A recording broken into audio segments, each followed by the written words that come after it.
Hello my lovelies, and welcome to today's video. My name's Alya, and today we're going to be creating this Tichel look, talking a little bit why kids need to be spending time outdoors, and a little bit about why I've chosen to create a white sort of springy or maybe autumn, depending where you are in the world, look Tichel. And it's all because of the Day of Atonement that is coming up this Sunday night going on to Monday, and which is a very important day. It's a day where we reflect, where we try and better ourselves, we search for forgiveness and all kinds of things, and fast all day so we can get really connected to our spirituality and away from our physicalities. But it's very important to try and better yourself in the new year. And for me, I've always tried to just pick one thing, and then as the year goes on, pick another, you know, small goals to really improve not just myself but those around me. And so today I'll be speaking to you a little bit about children's eyes and why it's so important that they need their time outdoors. I hope you stick around for this exciting look and to hear a little bit about the Jewish Day of Atonement. It's not just for Jews, it's for everyone, but we have certain traditions we need to follow, and that's great. But anyone can tap into this wonderful energy and look to better themselves and look to, you know, forgive and be forgiven. I hope you stick around because this is very cute. I'm loving this.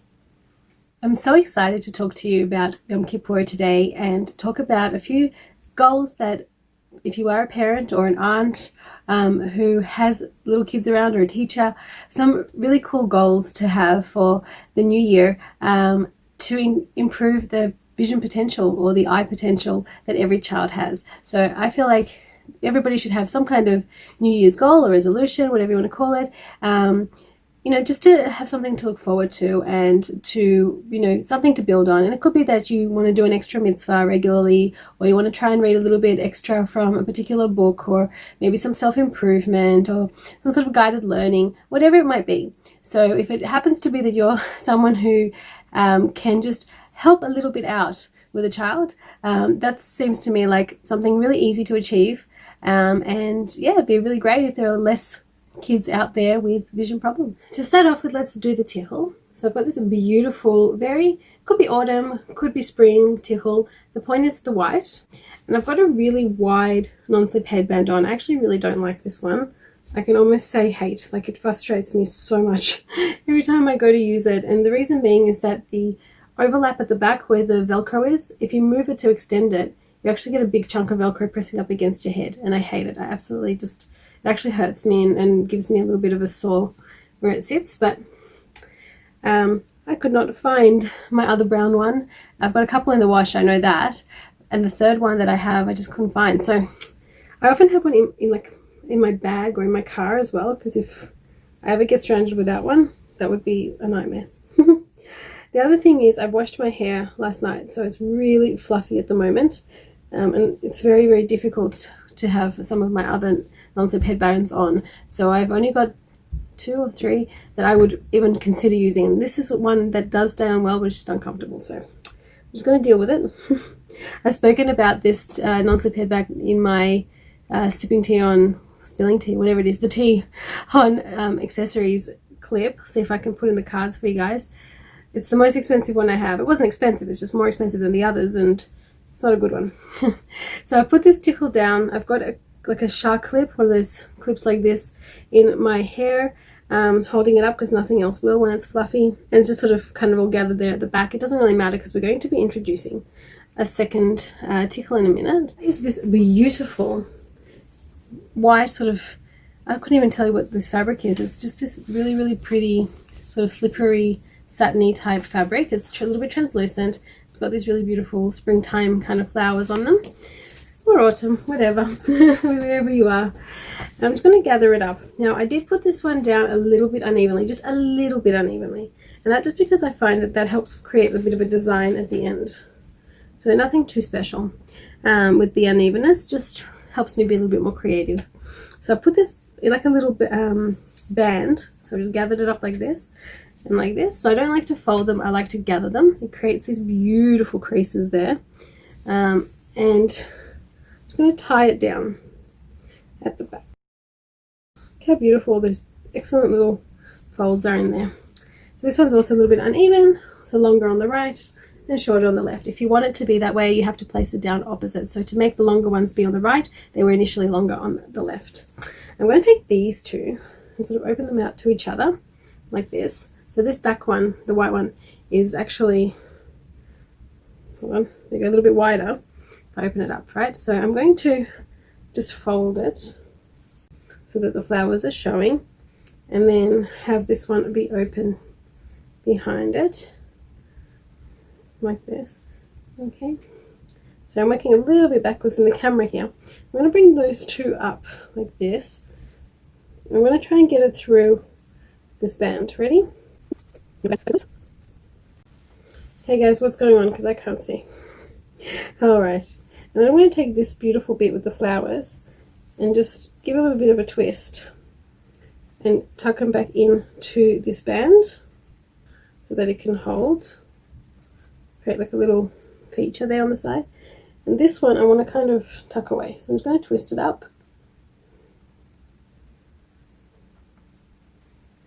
And tuck away.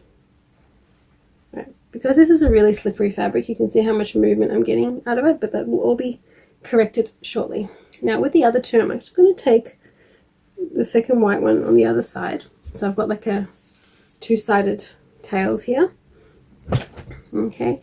I'm going to bring both of them up, but just sitting behind all of the things we've created.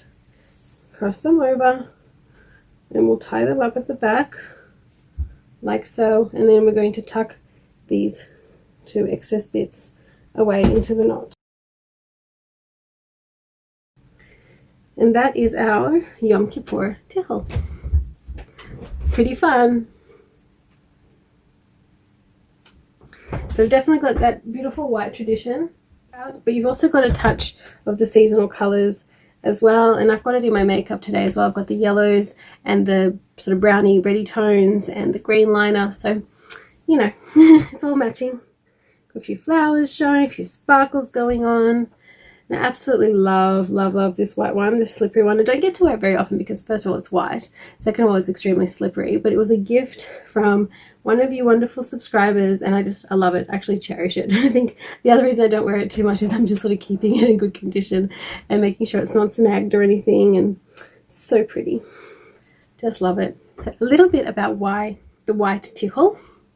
It's just a tradition in a lot of Eastern European, especially circles, I found, but also I learned just recently that it's a Sephardi tradition, so a Mediterranean Jewish tradition, so which is really, really exciting, or Spanish Jewish tradition. So it's really, really exciting to learn that, because I actually didn't realize that. I picked it up from the Russian circle to wear light colors or white colors because Yom Kippur is the Day of Atonement. So we started a basically new chapter, or a clean slate in a sort of way, on Rosh Hashanah, on the Jewish New Year, which translates to the head of the year. So you start again, you start everything anew. It's a wonderful celebration. It's so happy and so sweet and so joyous. And we say, you know, have a sweet year, have a round year, have a successful year. All the sort of things you hear on the regular New Year, the calendar New Year, but it's kind of said with such a meaning. You know, it's not just a, oh, I hope you do well in your diet that you set out on or whatever. It's so much deeper. It's about, you know, you're kind of wishing everyone to elevate their soul, or elevate their goodness in the year. And that's such a special thing, you know, bring light and be light in the year. And that's why I really resonate with the idea of wearing white on Yom Kippur, or even just throughout these 9 days between Rosh Hashanah and Yom Kippur, because it's just something about, you know, the notion, and it's springtime in Australia usually. It's usually still a bit cold, but springtime, and so, you know, get a lot of flowers around. It's very, you know, uplifting, and except for the hay fever, it's really just a nice time. So, you know, it's kind of exciting to bring out all that kind of wardrobe. So what we actually do in those 9 days is we have a few traditions, or a few even deeds that have to be done, or encouraged to be done. One is to say sorry. And that is to reflect within yourself the things you could do better, the things you perhaps regret. Some people talk about guilt, like, you know, feel guilty for doing them. But the difference, yesterday, I'm going to quote a rabbi I listened to last night on a lesson. The difference between guilt and regret is, guilt is when you feel bad in front of someone, like you've, you know, upset or disappointed someone. And regret is when you've disappointed yourself. That's what he said. And I actually, at first I kind of went, I mean, I like the notion of it, I kind of agree with it, but I don't know if I feel that way. And the more I think about it, the more I kind of agree, because when you do feel guilty towards yourself, you do get filled with regret. It makes perfect sense. Not that I would question him, just just that phrase. I had to really think about it and go within myself to decide whether I could understand what he was saying fully. And I think I do now. The day itself is very, very filled with tradition. There's a lot of things that need to be done. There's a lot of moments that are fulfilled on the day, special prayers, special hymns, a lot of things. It's the most observed day, I think, in the culture of the entire year. It's the holiest of days in a sense, because it's got the most restrictions. The idea is that on this day we need to be like angels. We need to elevate ourselves beyond the physical. We need to be so very focused on being within ourselves and connecting to a higher power, that things like shoes are not a good idea. So if you have to wear footwear for obvious reasons, you avoid leather, because that's a luxury. That's a luxury item. You don't eat or drink for the 25 hours, the longest fast of the year.